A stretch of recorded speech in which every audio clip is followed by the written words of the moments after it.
umekuwa bize sana siku hizi. Hata nyumbani hutaki kuja kabisa. Au kuna kitu nilikukwaza baby? Hapana mpenzi wangu. Hujanikoza kitu chochote. Kuna rafiki yangu anaumwa. Alafu sio maradhi ya kawaida.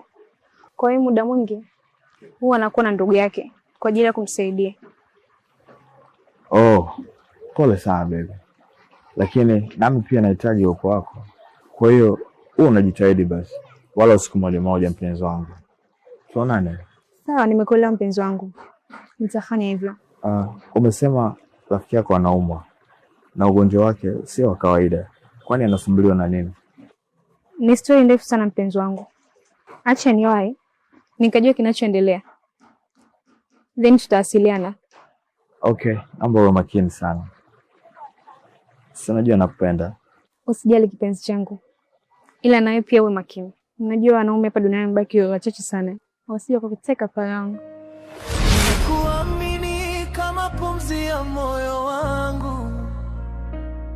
Nilikupa kila ndoto niliyokuwa nayo. Lakini gizani ulikuwa na maisha mengine. Tabasamu lako kumbe lilikuwa Ninaofu sana juu ya maisha yangu Uba. Unamaanisha nini kusema hivyo? Mbona kama sikuelewi? Kuna ndoto nimeota. Na mpaka sasa sijaelewa inamaanisha nini. Hebu kuwa serious basi je.